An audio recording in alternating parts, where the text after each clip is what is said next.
Hi, I'm Juliana and I take A-level textiles, and because of everything that's going on, it's not looking like you're going to be getting an induction day, so I'm going to talk about everything that you need to know and everything that I wish I knew while going through my sketchbook and showing all my coursework and stuff.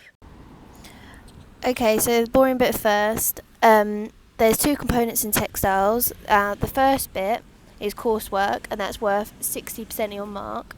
And then there's component two, which is exam, and that's worth 40% of your mark.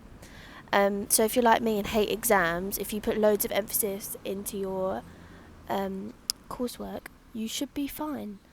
Um, so it's assessed on 4 objectives, and they're all marked out of 18 each. So there's record, develop, explore and present. And then, like I said earlier, 75% of your grade is from planning and presentation work. So if you put loads of work into your coursework and stuff, you won't get the worst mark. There's also a personal study on artists and methods, and that's only 1,000 words, so you'll be alright. Then there are 3 main topics you can go with in textiles. So there's fine art textiles, fashion, and scope to do interior.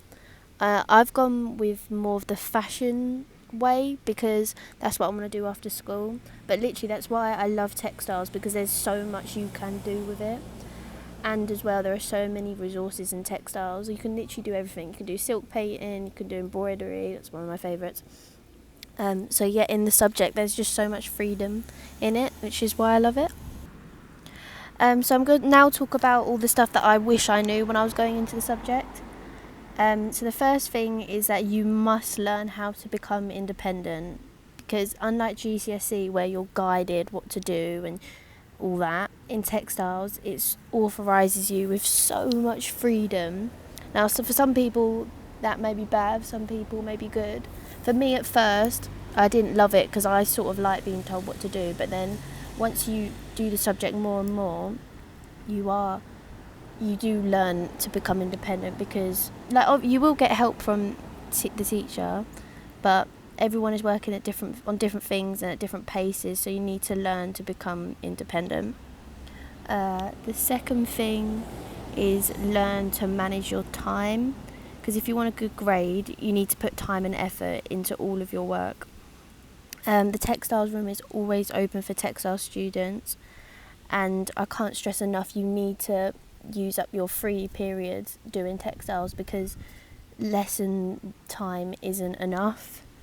And as well, the more research you do and like the more work you do on your own in your own time, your portfolio, like all your coursework and exam stuff, becomes more personal, and the examiner likes to see that.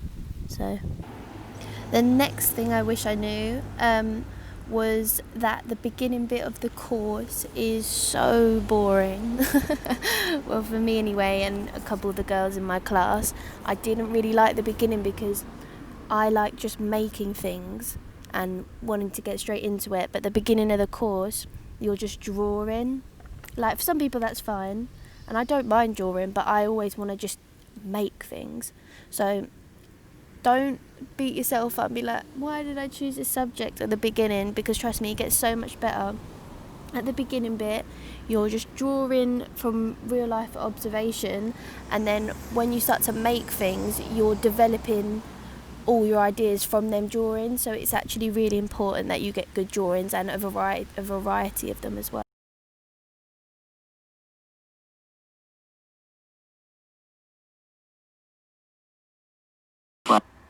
But anyway, the whole course itself is literally amazing, and there's so much freedom in it. Like I said, you learn to become independent, and I just think the subject is great, really. So if you have any more questions, feel free to ask me, and email me, DM me, anything. But I do hope this gave you a good insight into what the subject's like and having a nose into all my work. But yeah, enjoy textiles.